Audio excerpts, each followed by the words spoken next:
Hi friends, welcome back to my channel. இன்றைக்கி நம்ம ஒரு டம்ளர் அளவுக்கு ரேஷன் அரிசி வச்சு ரொம்ப டேஸ்டியாக ரொம்ப ஈஸியாக செய்யக்கூடிய ஒரு பிரேக்ஃபாஸ்ட் ரெசிபி பார்க்க போகிறோம். இது பிரேக்ஃபாஸ்ட்டாக மட்டும் இல்லாமல் ஈவினிங் ஸ்நாக்ஸாகவும் நைட்டு டின்னராகவெல்லாம் நம்ம சாப்பிட்டுக்கலாம். இதே நம்ம ஒரு டம்ளர் அரிசி எடுத்து ஒரு 4-5 தடவை நல்லா வாஷ் பண்ணி ஒரு 3 மணி நேரம் ஊற வச்சு எடுத்திருக்கேன். ரேஷன் அரிசினால் நல்லா தூசி இதெல்லாம் இருக்கும். அதனால் ஒரு 4-5 தடவை நல்லா அது சுத்தமாகிற வரைக்கும் நீங்கள் வாஷ் பண்ணி அது ஊற வச்சுக்கோங்க. நீங்கள் அதுக்கப்புறம் இப்போது ஒரு நெல்லிக்காய் சைஸ் அளவுக்கு புளி எடுத்திருக்கேன். அதையும் நல்லா நம்ம தண்ணி ஊற்றி நம்ம ஊற வச்சு எடுக்க போகிறோம். அது பண்ணாங்க உரமாக இருக்கட்டும். இப்போ ஒரு மிக்ஸி ஜார் எடுத்துக்கோங்க. நம்மளோட அரிசி எல்லாம் நல்லா தண்ணி மாற்றினதுக்கப்புறம் அரிசியை நம்ம இந்த மிக்ஸி ஜாருக்குள்ளே போட்டுடலாம். இப்போது ஒரு 5 டேபிள் ஸ்பூன் அளவுக்கு தேங்காய் துருவல் சேர்த்திட்டேன்.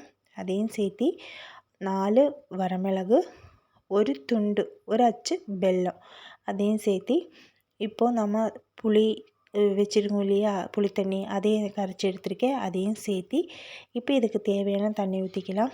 அரிசி எவ்வளோ இருக்குமோ அதுக்கு 3/4 வர அளவுக்கு நீங்கள் தண்ணி ஊற்றிக்கோங்க. அதுக்கப்புறம் இப்போ நம்ம அரைச்சி எடுத்துகிட்டு வந்துடலாம்.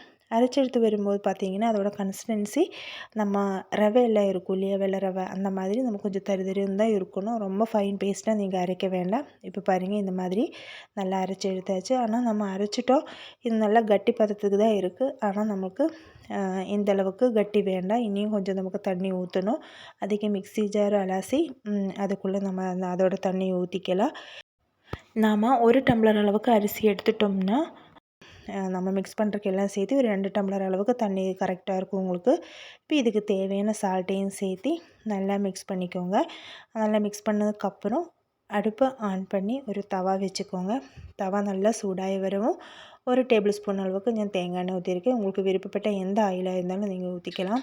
இப்போது 1/4 ஸ்பூன் அளவுக்கு கடுகு சேர்த்திட்டோம். கடுகு கொஞ்சம் நல்லா பொரிஞ்சு வருவோம்.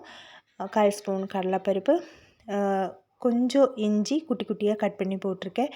அதையும் சேர்த்தி இப்போ கொஞ்சம் கருவேப்பிலை சேர்த்திட்டோம். இப்போ 2 வரமிளகு கிள்ளி போட்டிருக்கேன். அதையும் சேர்த்திக்கலாம். இப்போ இதையே நம்ம ஃப்ரை பண்ணிக்கலாம். அது கூட சேர்ந்து கொஞ்சம் வேர்க்கடலை, கொஞ்சம் கேஷ்யூ அதையும் சேர்த்தி இப்போ நம்ம நல்லா அதோட கொஞ்சம் நல்லா ப்ரௌன் கலர் ஆகிற வரைக்கும் கொஞ்சம் ஃப்ரை பண்ணி எடுத்துக்கலாம். இப்போது ஒரு பச்சை மிளகாய் கட் பண்ணி போட்டிருக்கேன். இப்போது மீடியம் சைஸ் அளவுக்கு பெரிய வெங்காயத்தையும் குட்டி குட்டியாக கட் பண்ணியிருக்கேன். இப்போ அதையும் சேர்த்தி இப்போ எல்லாம் ஒன்றுக்கு ஒன்றா மிக்ஸ் ஆகி வெங்காயம் எல்லாம் கொஞ்சம் கண்ணாடி பதம் வர வரைக்கும் நல்லா நம்ம வதக்கி நல்லா எடுத்துக்கலாம், ஃப்ரை பண்ணி எடுத்துக்கலாம்.